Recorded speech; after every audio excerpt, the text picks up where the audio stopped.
So this morning I was asked a question by one of my friends in our mastermind group. And the question was, how do you address the fact, or how do you politely tell a close friend that she's too negative to even talk to? And we've all been there, right? Like, you had a conversation with somebody, and like as you're talking to them, you start to become conscious of the fact that like you're literally like your energy is being depleted. First of all, I commend my friend for even being able to pause and realize, like, wait a minute, like I don't want to be engaged in this kind of conversation. It is negative, but just the ability to be able to stop and recognize that something that you're engaged in is draining you. That's consciousness. That's an exercise of consciousness. That's an exercise of awareness of your mental faculties and how something externally is affecting you internally. So I thought that was amazing. I sent her a link to the episode that I've put out. I put it out, I think back in April, I believe, where it's called Criticism, the Cancer of Relationships. So the episode is called Criticism, Cancer of Relationships. That episode kind of starts off first predicting what's going to happen now, or what's happening right now in May and going into June. And then at the minute 11 marker, that's when I start kind of, delving into criticism and how it affects, relationships. I went back and re-listened to that episode, and I thought it would be time to kind of do an update where I kind of delve deeper into that whole thing and kind of just update you guys on what my experiences have been in practicing what I'm more or less preaching. And I have to say that it has been remarkably a life-changing experience, a life-changing practice. On that episode, if you remember, I mentioned, first of all, having to go to therapy, was a marriage counselor, relationship counselor.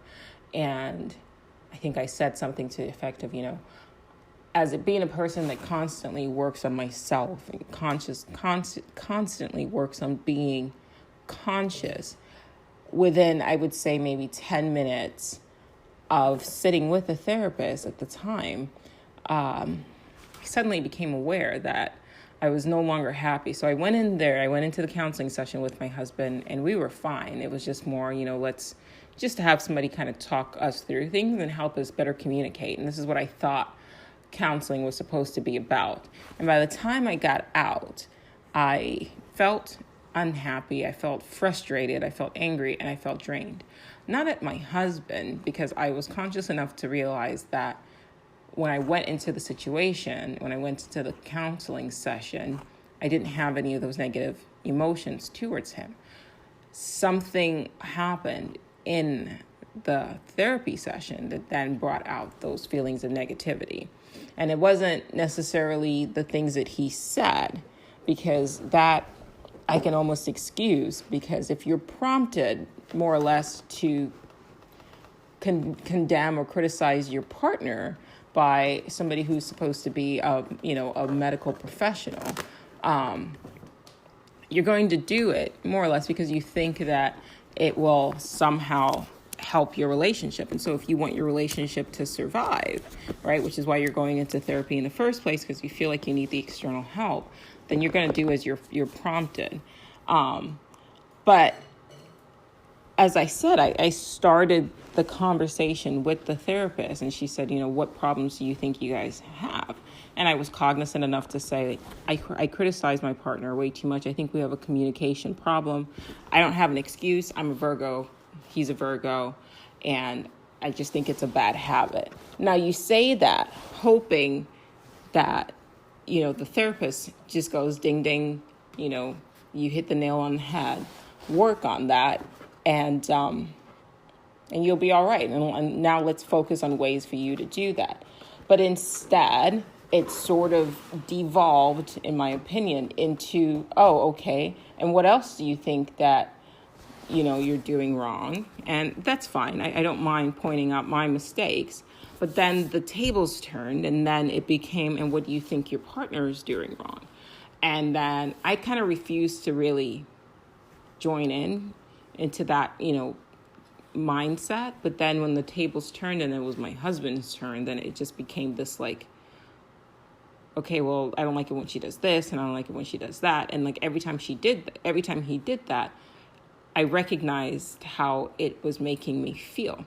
Now, thankfully, before we went to the therapy session, I had already been mindful of the fact that consciousness is an exercise, and, you have to be aware of how things make you feel emotionally. And so consciousness, simply put, is just awareness. And my ultimate goal in life is to take very, very, very, very complicated concepts and whittle them down to like an easy to understand, easy to digest sentence. So I'll read like a 16-hour book and then ask myself, okay, what about this book could have been said in one sentence? And that to me is like my drive. It just makes things just more practical and easier to follow. I believe personally that everything in this life is easy if you're willing to go through if you're willing to start, engaging in it. Whether it's me saying, okay, I want to learn about quantum physics. Well, most people, when you say the word quantum physics, become immediately intimidated. But I tell myself everything is easy, and so then I'm not intimidated by it. And so when I go and I read stuff about theoretical physics, because I'm going into the mindset that everything in this world is easy, it becomes easy. So I make it easy. And so for me, how do you condense, 3 years of therapy into one sentence after just one session? And what I mean by that is I'm not saying that we were going to therapy for 3 years. We had just gone to therapy for one day. But ultimately, because her profession is based off of her ability to keep clients coming back, that's how she makes her money. That one therapy session was the introduction, and it was her job. It behooved her to take our quote unquote problems and stretch it into, at the very least, a 1 year, program of her trying to quote unquote fix our relationship. And so projecting myself into the future and saying, if I consisted in this action, what would I have learned in 1 year? And I'm a firm believer that for every question you have, you also have contained within you the solution. And when you meet a person, you can basically know everything you need to know about that person within the first 15 minutes of a conversation with them. Actually, honestly, within the first 5 minutes of a conversation. How a person is in the beginning is how they will be more or less in the end, particularly if these are unconscious people. And I don't mean that in a demeaning way. I just mean that most people are unconscious because most people aren't consciously working on exercising free will and awareness of being aware. And so what I had said to her at the beginning of the session was the truth. I am constantly critical. Does that make me a bad person? Did it mean that the reason why we were having problems in our relationship was my fault? Absolutely not. We are all excessively critical. The criticism that we all engage in is a program. You can call it the criticism program, or the program of criticism. Don't believe me. You don't have to. Just go into YouTube right now, click on any video on any topic, and scroll down to the comment section. It doesn't even have to be in YouTube. I read a lot of news articles in regards to investing in the economy and things like that. And after I read an article, I'll scroll down, and it could be something like the most mundane things. But if you go and you read through to see what people are saying, it's like the level of abuse. And I think I even talked about this in the Hell is Other People episode. But people were just excessively criticizing each other, the abuse, like somebody you don't know, you just call them an idiot, you call them stupid, you call them a failure. And that's how we communicate with strangers. And to me, if you are able and willing to communicate in those negative terms externally to other people, you are also training your mind to communicate with yourself in the exact same way. So if you are verbally abusive to other people, your mind and the voice in your head, your mind's voice is going to be, you're basically training your mind's voice to be excessively skilled at criticizing and abusing yourself. And what I've learned is a lot of people who criticize other people and are extremely negative also tend to be extremely unhappy. Because as I said in the episode, Criticism, the Cancer of Relationships, you can't criticize and be in a good mood. You can't be happy while criticizing somebody. And eventually after doing that, you end up just depleting yourself of energy because you're putting your mind in a negative state. And negative means to negate, which means to deplete, right? So when you switch and you put yourself into a positive state, then you're generating, right? You're generating energy. You are increasing, you're increasing your own energy as opposed to negating it. So the purpose of this episode is to delve in further into what happens when you switch your mindset. I had a very nice, lovely conversation with my daughter today. She was telling me about how her father and his partner's girlfriend, they're having issues. And I said, okay, well, what are the issues? And she said, well, they argue all the time. And I said, okay, so if you can kind of relay this information to them, maybe they'll listen. But I said, here's what happens in every relationship. In the beginning, you want to be in love. You're either desperate for love or you're lonely or you just want to find a partner. And so you put your mind in a mindset of finding things to like about the person, right? It's the same individual. They contain both the good and the bad, right? We contain a multitude. So when you're in the state of falling in love, what you do is you put your mind, you set your mind to seek out only the positive traits, more or less, that the person possesses. Their kindness, their sense of humor, their, the way they treat you, the way they smile, their beautiful eyes, the smell of their hair. And that's what makes you fall in love with them. Very easy. These are very simple concepts. I like taking complicated, what we're told as complex issues and oversimplifying them. And that's what I'm doing here. So to fall in love with a person, you basically look at everything that a person contains and focus only on the negative.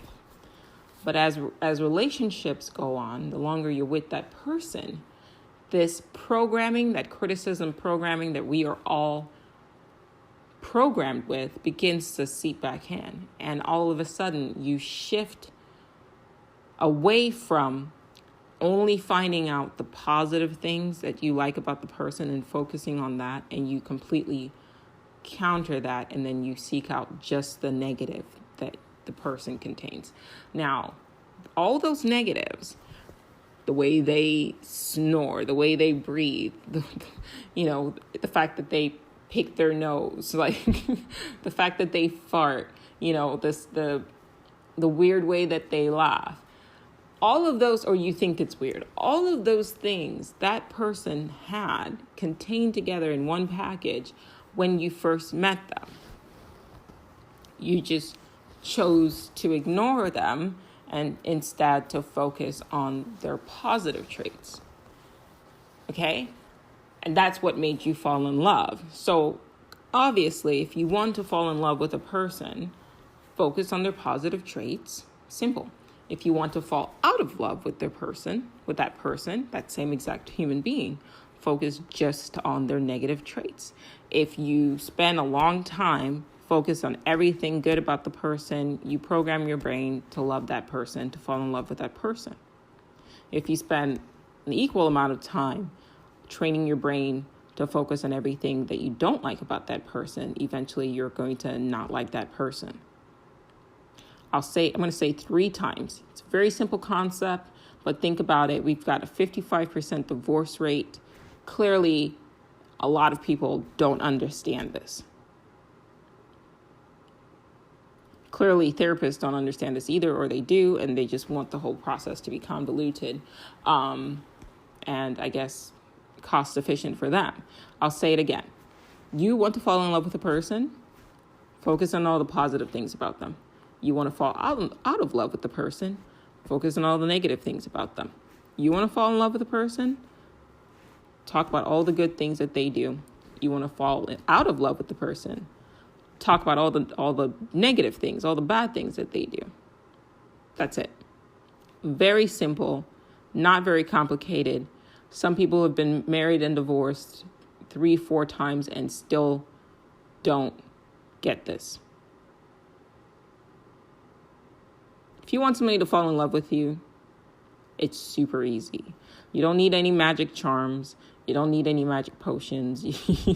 You don't need to read, dating books, and you don't have to neg them and all these other things like that.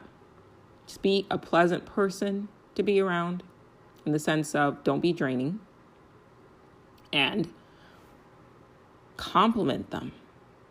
Verbally point out all of the positive things in them that you see. And show appreciation, show gratitude. And I'm going to delve into that moving on next. If you want somebody to hate you, not only do you point out all the negative things that they do constantly, which will also make you dislike them as well, but do it repeatedly, do it often, and do it out loud. Right? That's a good way to get somebody to hate you. And so what is an argument? For the most part, in people, when their relationships, particularly when relationships have taken a downturn, an argument is basically a person just yelling at the other person reasons, all the things that are wrong with that person. That's all an argument is. It's you putting yourself into a mental state and saying, I don't like when you do this. I don't like when you do that. I don't like when you do this. I don't like when you do that. But instead of just saying it to them and maybe saying it in a jest, you've kind of devolved to a situation now where you're yelling it at them. You do that enough times and you convince yourself that there's nothing positive about that person because you constantly sought out just the negative. And you convince yourself that you don't like the person because you basically consistently pointed out every single time everything that you don't like about that person. It's not rocket science. If you want somebody to fall in love with you, tell them everything good about themselves. I love your hair. I love the way your eyes sparkle when the light hits you. I'm not saying make this shit up. Like, genuinely find the good things about them and verbalize it. You will fall in love with that person and they will fall in love with you. On the opposite end, to get them to quickly dislike you, constantly criticize them. Constantly say, you know what? I hate the way you wear your hair. I hate the way I don't like it. I don't like this. I don't like this. I don't like this. Then you're not going to like them and they're not going to like you. If you say, I love this, I like this, I love this, I like this, then they're going to like you and you're going to like them. So the next time you're having a conversation with your significant other, if you're having problems with them, right? Stop yourself. Next time you hear you say, I don't like this. I don't like this. I hate it when. I don't like when. Because what you're realizing is you're catching yourself in the midst of programming yourself to also not like them.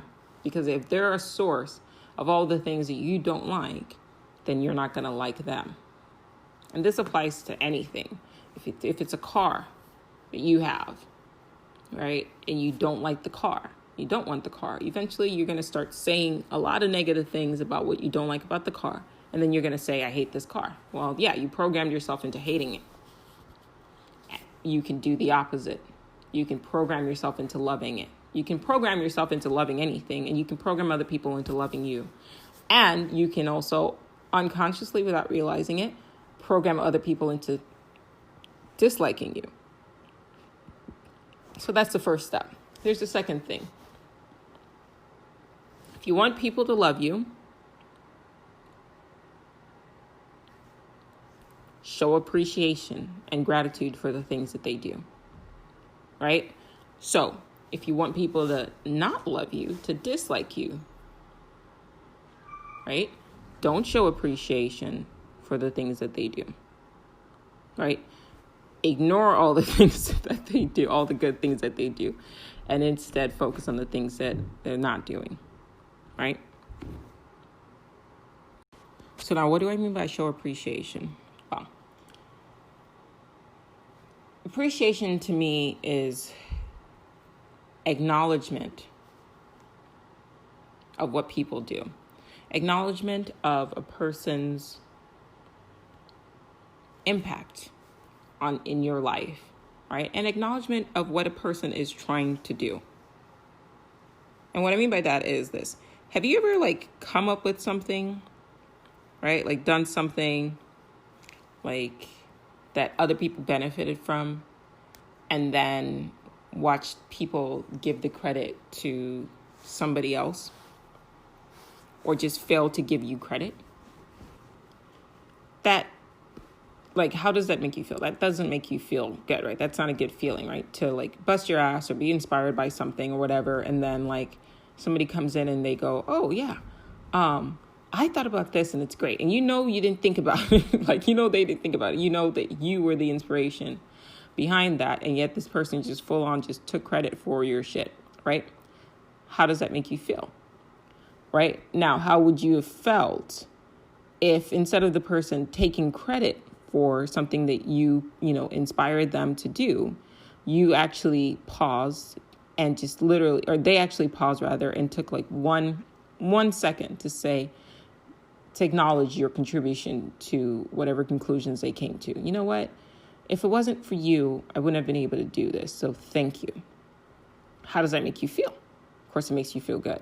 Now, clearly, this is not really, I'll call it a hack just for, shits and giggles. It's not really a hack.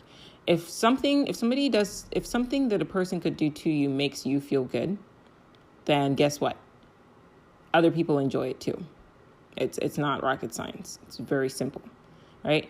If people acknowledging when you do something positive or something helpful or something beneficial, if people acknowledging and showing appreciation to you for what you've done and what you do or contributed to makes you feel good, guess what? It makes other people feel good too. And if you go out of your way to constantly make people feel good, they're going to love you. They're going to love spending time with you. You don't have to do anything to them. You just have to make them feel good when they're around you. And when they're around you, when they talk to you. And it's not anything you have to do actively, right? You don't have to do things for them. You don't have to buy things for them. It's just, you just have to really alter the way you communicate. So, for example, somebody sends you a text message, yeah, and they tell a joke. You don't find the joke particularly funny. Under normal circumstances, you pause and you go, oh, that's not really funny. Well, first of all, that's negative. Secondly, that's critical. Thirdly, you focus on the problem instead of showing appreciation for what the person was trying to do. All right. So in any interaction that you have with human beings, with any person, any human being, you always have a choice between a positive and a negative reaction. Think about it like one of those, like a video game where while you're playing, right, the game pauses and like something happens and the game pauses, and now you have a choice to choose which way you're going to do, which way you're going to go. Are you going to make choice A, which is do this one thing, right? Choice B, which is to do this other thing, right? So every interaction you have with a human being, pretend that there's an imaginary pop-up, right? And that pop-up asks you, are you going to respond positively, right, with a compliment and talk about something that you like about the person and what they've done? Or are you going to respond negatively, which is criticize, condemn, complain, and show a lack of acknowledgement? We are programmed in this reality to not even like acknowledge the fact that there's another option there. And for the most part, most people will just choose option B. They're programmed to just automatically default to the negative setting, the negative response, right? And so I'm telling you that you clearly have a choice. And it's like I said in yesterday's episode, there's another door. There's always another door. We live in a dual reality, right? For everything there's up, there's down. For everything there's black, there's white. For every light, there's shadow. If you can respond negatively, the choice also exists for you to respond positively. The negative response is a default setting, and a lot of people are operating in the default unconscious setting. In order to be conscious, you just flip it to the opposite end and do the exact opposite of what you would normally do, what your program response would be. So, same friend sends a text, sends a joke. How do you respond? Negative, that's not funny, or that's a dumb joke, right? What you're basically saying is, you're not funny, I don't like you. And that person is hearing, this person doesn't find me funny, this person doesn't understand my jokes, this person doesn't appreciate me, I don't like them. Do that enough times, you're not going to have a friend. Or you're going to have a fake friendship where that person, just kind of deals with you, but low-key hates you. And you programmed that response in them. So you programmed them to dislike you. So flip that. The person sends you a text. Now you have a choice. Just pause for a second. Am I going to respond positively or negatively? You have to get in a habit of this. It's not going to be easy to do right away, but with enough practice, you can change your responses from negative, which is a default setting, to a positive, which is a conscious setting. This is how to be conscious. So you get the text, and it's a joke. You don't particularly find the joke funny, but what's wrong with just saying, haha, that's funny? Or acknowledging the fact that they're trying to cheer you up. If you're the kind of person who exercises what's called radical honesty, which is what I do, I practice radical honesty. Just be honest at all times. If you send me a joke and I don't find it particularly funny, I won't lie and say I don't find that to be funny. I would just say something like, or I'll smile, right? And then I'll say, that made me smile. Thank you. Or, hey, thank you for sharing that joke with me. Like, I really appreciate you taking the time out of your day to send this. Because one, you are complimenting them. You are showing appreciation, and you're showing the person that they had a positive impact in your life. People just want to feel like they had a positive impact in your life, or any sort of impact in your life. They just want to feel like they matter. They want to feel relevant. We're living in a world where people are told that you are an inconsequential entity, that, you're born out of nothing. Everything that happens here is an accident, which is bullshit. It's not. Nothing in nature ever happens fucking randomly, but you want the Big Bang, to be real, and to tell people that everything just happened randomly. Like, that's bullshit. Anyway, that's another podcast episode. I'll do another one on that. But I want to stay on topic. People just want to feel consequential. So literally just the 1 second it takes you to choose a different setting from the default, with the default being negative. You choose, instead of abusing somebody or being negative, you choose a positive setting. Strengthens that relationship and makes that person like you. You do that enough times, consistently, all the time, that person's gonna fucking love you. You do the negative enough times, a persistent amount of times, that person's gonna fucking hate you. That's it. not rocket science. From this point on, all I can do now is just reiterate with examples. I don't know if it's necessary because I think you get the gist, but it's really that straightforward. It's not hard. Relationships are not hard. Nothing in this world is hard.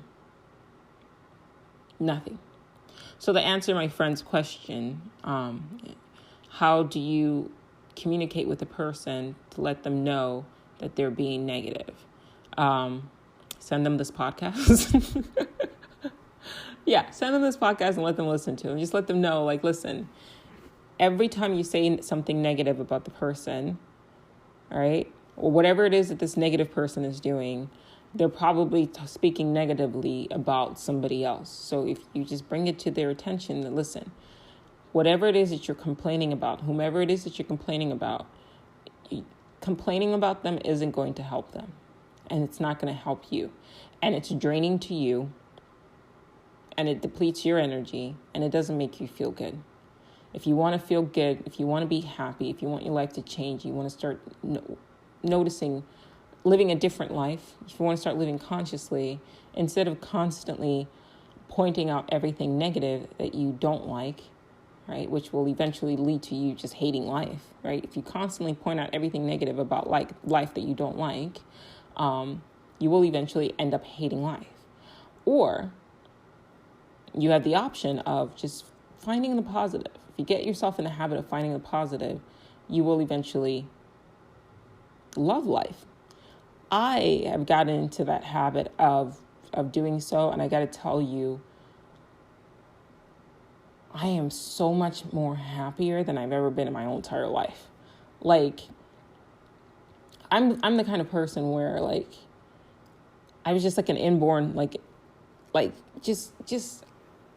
was just a hater. Like, I don't know how else to say it. Like, you know, like you show me a picture of something and I would just go immediately and find out, like, oh, I don't like this and I don't like that. And, you know, and yes, it maybe lends itself to some level of perfectionism, but nobody wants to fucking hear that shit. Like, nobody wants to hear negativity all the time, including yourself. Like, I didn't like hearing myself constantly find things that were wrong. Nobody likes that. And you are a body. And so if other people don't like listening to negative stuff, guarantee you don't like listening to negative stuff. But that's what I would do. Like, my default setting was to just find something wrong with everything. And I have learned and reprogramming myself to be more conscious and to understand that I have another option. There's always another door. I have two options. If I can look at a picture of someone and I can find something negative, I can find something positive. Like, for example, I was scrolling through Pinterest for reference pictures, and I saw someone with, like, it was like a celebrity and their veneers were like super long. And my first kind of reaction, my instinctive unconscious reaction, which is natural for this body, was to go, and those are some long ass veneers. And instead, I first of all recognized where my mind was going, and then I took a step back and I said, first of all, even if the veneers are long, they do look great. I mean, she has a fabulous smile. Secondly, like, she's put herself together. You know, this is an individual who really cares about how they present themselves, and I think that that's something to be said. And then I said, you know, I love the way she wears her hair. I love her smile. Long veneers or not, though, that's a brilliant smile. You know, she probably worked really hard to be able to afford, you know, those, you know, that smile, and good for her. And all of a sudden, like, just by doing that, it wasn't even about her. I wasn't talking to her. She doesn't know what I was thinking. But all of a sudden, like, just by getting into the act and the practice of just pointing out positive things, like, I started to feel like love towards that person that I didn't even fucking know. and putting myself in a state of love made me feel happy. It's like making yourself, falling in love with everything and everyone. Like, think about when you fell in love with a person, like whoever you're with now, when you first started falling in love with them, how that made you feel about everything, about life in general. Like the sky just seemed bluer, flowers just seemed brighter. Everything just seemed like it was going your way. Now imagine putting yourself in that state constantly. It's almost like making yourself high, but without drugs. All you have to do is just go around complimenting shit, and you feel high, right? You just start smiling, you start laughing, you just start going, oh, that's great. That's wonderful. Look at that. That's great. That's wonderful. And that's how I shifted away from a negative, depleting state to a positive, generating state. And then I scrolled past. I felt good. I felt in control. I felt in charge, and I felt conscious. Try it. Another thing that I do is I have gone through all my text replacements, and I have reprogrammed my phone so that when I say, like when I type in like okay, it automatically changes the okay or even the K to like a beaming smiley face, like a Japanese emoji smiley face. And even when somebody says something annoying, or I should say, so that when somebody says something that I would normally find annoying, they text me that. Normally, if you text me something that's annoying, I will respond with a K. And then that K, I'll just send it. And then it kind of feeds the negativity, right? But I reprogram my phone so that when I type K, it shows this like bubbly, smiling, smiley face. And so no matter what the person said, that text message automatically converts the negative emotion into something positive. So it's like I've hacked my brain, and then I'll send the smiley instead. Loop that last 30 seconds again and listen to it like 3 or 4 times so it sinks in. And then you could try it yourself. Another thing too, I'm literally like taking over my mind and my responses. If somebody says something to me, and normally I find what they're saying to be annoying, I will force myself to smile anyway, and then I will force myself to compliment, to find something positive about what they said. And then I find that it almost like dissipates that negative energy and it neutralizes it.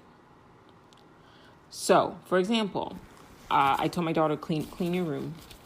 And I went to her room, and I looked around, and there were some things that she had done really well, and there were some things that she hadn't done really well. And so normally I would just automatically go to, you didn't do this, you didn't do this, you didn't do that, which is me basically criticizing her, which is programming her to not, to be defensive and not to feel good and to more or less not like me because I'm telling her everything that she's doing wrong after she clearly just put in an effort to do what I asked her to do, right? And instead I paused and I started with gratitude, appreciation. Thank you for listening. Thank you for cleaning your room. I appreciate it. You did a great job here, here, and here, right? And I would appreciate it if you could just finish up and do this. Now, how does that come off? As opposed to walking into a situation where somebody just clearly busted their ass to do something. And instead of acknowledging the fact that they clearly just busted their ass to do something that you asked for, regardless of whether or not you're the parent, you asked them to do something and they still chose to do it. Acknowledge that. Right? As opposed to walking in and saying, didn't I tell you to clean your room? And then hearing the child go, I did clean my room. And then you go, well, if you clean the room, then why is that there? And why is that there? And you didn't do this and you didn't do that. Like you do that enough times, you're going to have a very angry teenager, a very angry person living with you because you're telling them everything that you don't like about them, which basically makes them feel like you don't like them. And then they want to then turn around and find some shit that they don't like about you because that's what the human brain does to defend itself.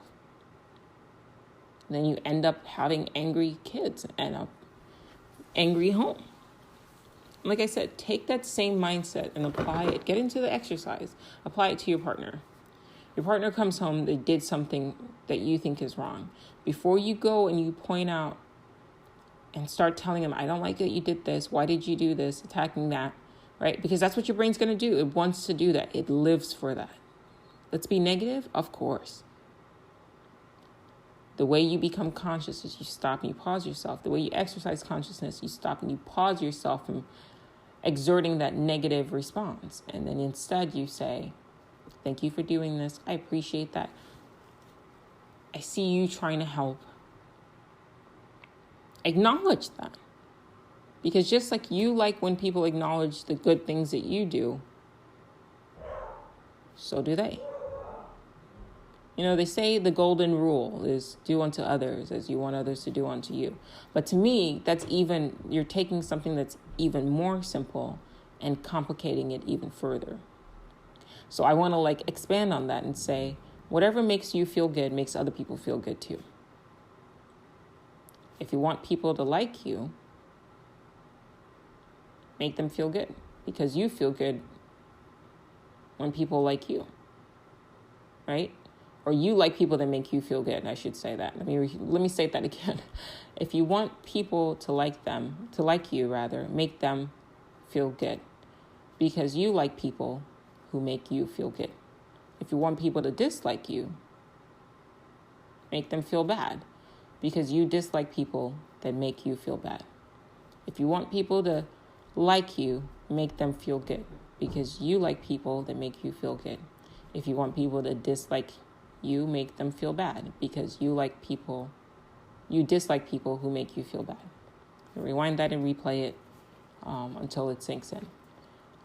You learn by repetition, so that's why I repeat things. You didn't just hear the alphabet song, the first time and memorize all the alphabet. You didn't learn to walk at your first try. You kept repeating the same action over and over again until you mastered it. And so right now we're trying to master, the art of positivity, of being loved, right? You're not going to listen to this one time and then absolutely get it. No, you're going to have to let what I'm saying sink in, and you're going to have to listen to it a few times so that, one, you understand that you're not alone in this, that it's a practice that other people are working on, as in other listeners of this podcast too.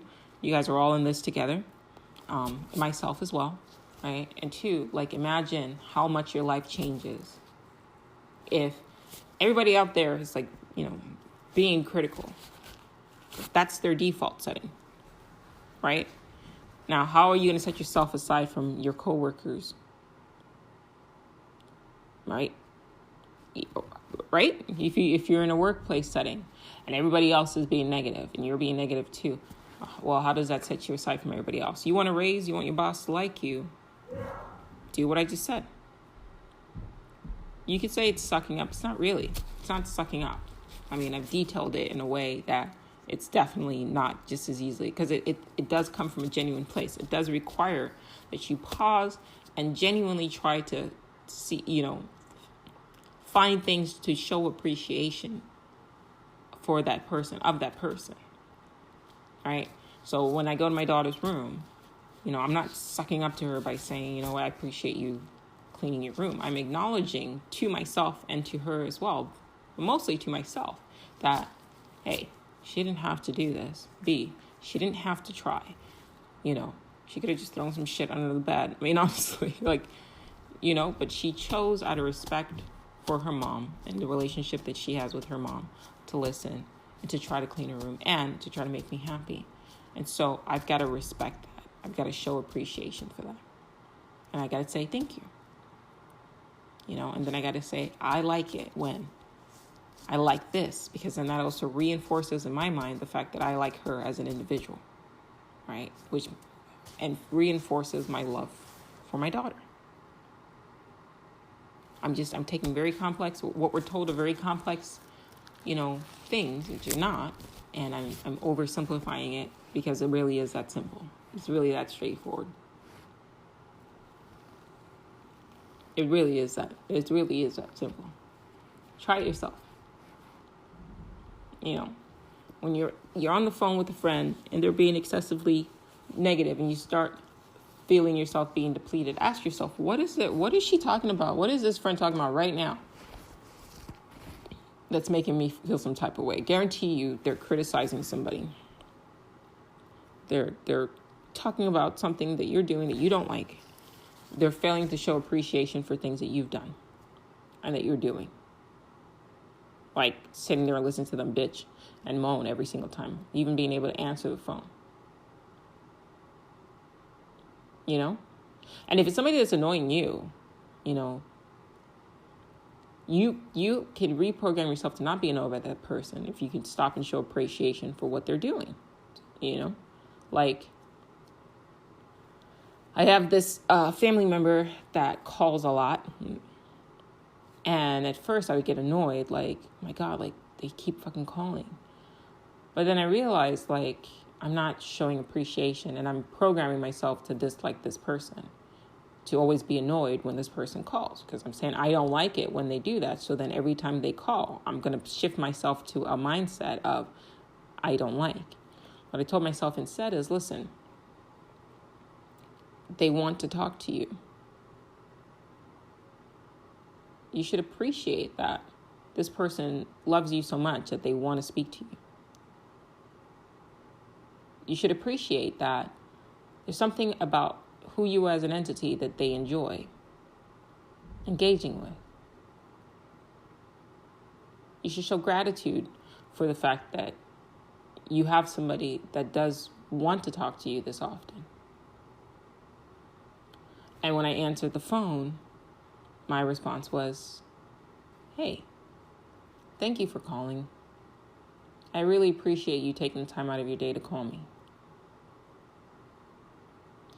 Yes, granted, it makes a person more likely to keep calling you, but it makes their calling less likely to annoy you, and eventually makes it so you actually genuinely enjoy the conversation.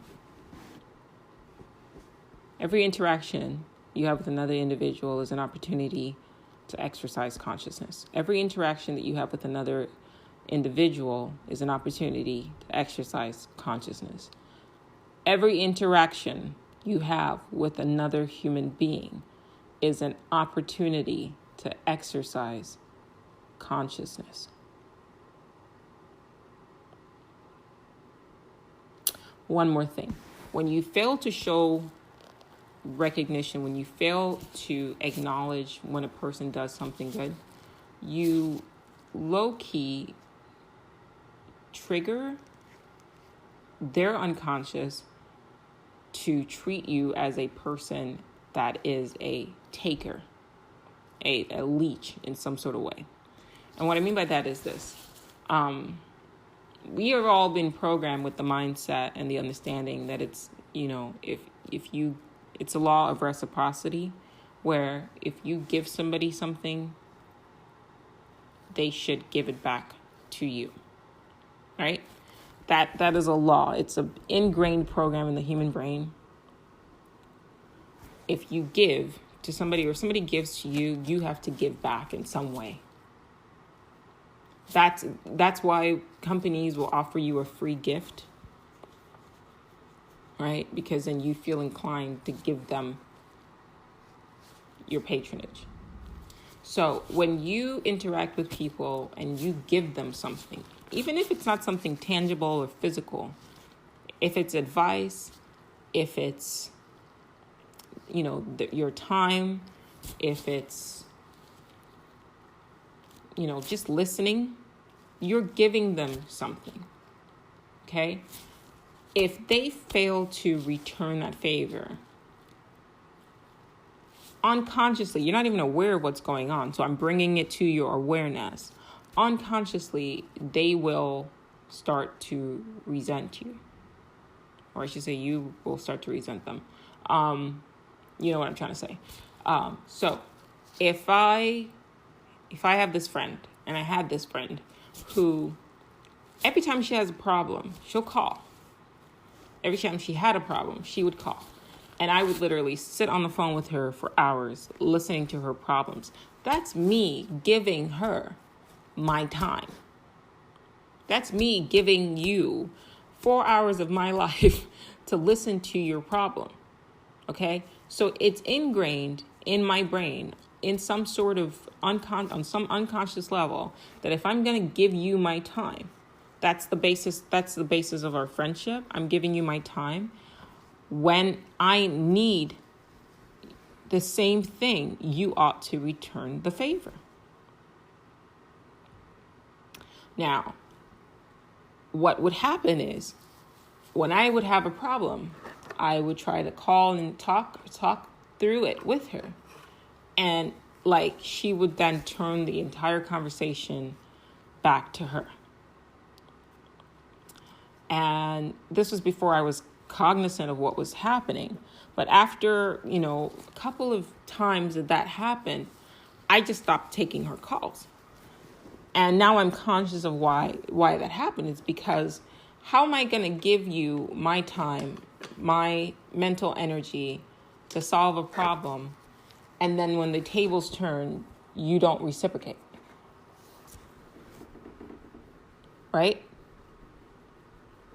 If I'm not going to keep giving you my time, my mental space, my mental energy, and then when the tables turn, you don't acknowledge it, and 2, you don't reciprocate. The human brain does not like that. So, if somebody is giving you something, whether it's their time, giving you advice,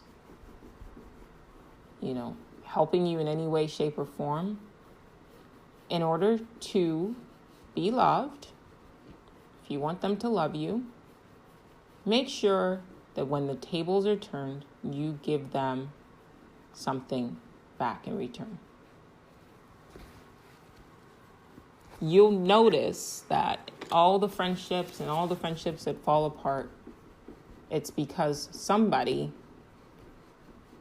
just basically took, and they probably weren't conscious of what they were doing. So like I said, I'm bringing it to your attention, because once you become conscious of it, then you can change it. But somebody took and did not reciprocate. And they took and they took and they took and they took and they took. And like I said, it doesn't have to be money. If every time I call you with my problem, and you listen for 4 hours, and then all of a sudden you have a problem, and then I'm not trying to hear your problem, that friendship is going to end. So if you're going to call somebody and spend 4 hours talking to them, you got to understand that when they call you, or if they mention that they have a problem, you need to be prepared to do for them what they did for you. All you do is take, that relationship is doomed. It could be a friendship, it could be a partnership, it could be a relationship.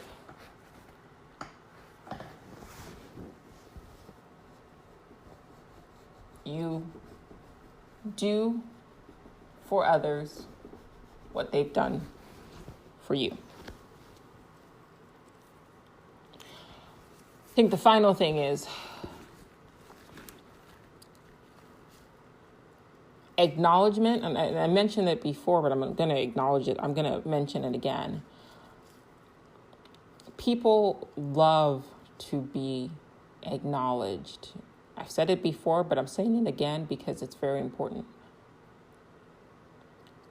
If somebody has done something and you benefited from it in any way,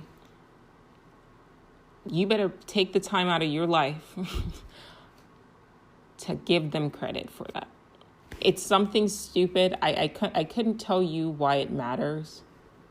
Maybe it has something to do with, wanting in some way to be more, to be immortal in some way, shape, or form. There's a book I've got to read about that. I think it's my wish list somewhere, but I read something that said that everything that we do is driven to be immortal in some way, shape, or form. Whether it's me painting, whether it's me putting together this podcast, we just want a part of us because we've been programmed that, we're insignificant nothing, which is bullshit. But we've programmed the human mind, the society has programmed the human mind to think that, you just get the one go and that's it, which is bullshit. And so when you were dealing with individuals who legit believe that, they are driven to leave some sort of mark on the world, just to be remembered, just to say, I was here and I was relevant. And so I'll tell you a story. So I was in a group chat, and in the group chat, I made a prophetic statement about what was going to happen in a couple of months. And when I made the comment, like, everybody acted like I didn't just say what I said. Like, they basically just went, oh, okay, that's interesting. And then they kept it moving because, I'm that friend or whatever. Then about a month later, what I said came to pass. And somebody in the chat said exactly what I just said a couple of months ago. But then acted like I hadn't just said that. And I'm a person who, you guys know me, this is my drive, right? I practice consciousness. And yet when they commented in this group chat exactly what I had just said in March, but they failed to pause and just say, you know what? Joe was right. You were right, Joe. Just 3 words. You were right. I know I shouldn't care. I know it shouldn't bother me. But that individual, the fact that she didn't just take the second and she's that, they are who they are. And it has nothing to do with them. But the fact that they didn't even, they couldn't just take a second to just acknowledge that I had said something, kind of just made me annoyed a bit. And my thing is and it made me less likely to share any other observations with both that group and just those people in general. Because people, conscious or not, and I'm just not at the point in my life yet where it shouldn't matter. It shouldn't matter.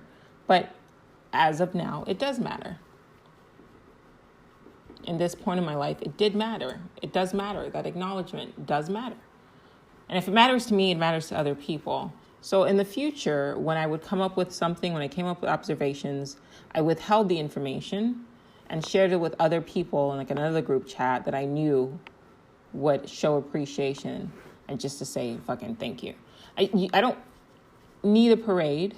I just say, you know what, thank you. And I think that ties it all back into everything that I've said in this episode.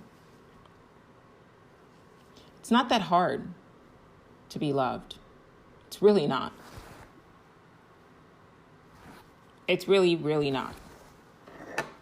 If you follow the steps, just practice all the things. It's just I don't think, are we under an hour? Yeah, under an hour.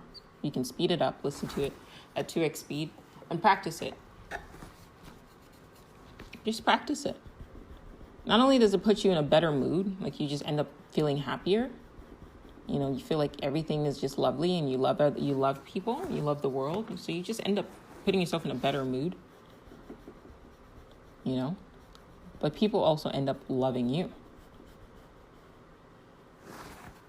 And if people love you,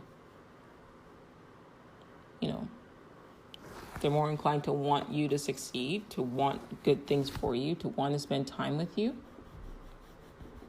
Well, it doesn't hurt, right? It can't hurt, right? So, if you're the kind of person who you've been in one relationship after another, and you can't understand why, after a while, the relationship doesn't, work out. Well, ask yourself, what are you doing? If people keep breaking up with you, is it because you're constantly negative? You're constantly criticizing them? You're constantly criticizing other people? Nobody likes that. Even though we all engage in the behavior, of, negativity and criticism. It's not a pleasant feeling. Nobody likes it. It's just a really bad habit that we've all been programmed to engage in. So why don't you try something else? I'm saying try everything that I mentioned in this episode. And see how your life begins to change. See how things start to change for you.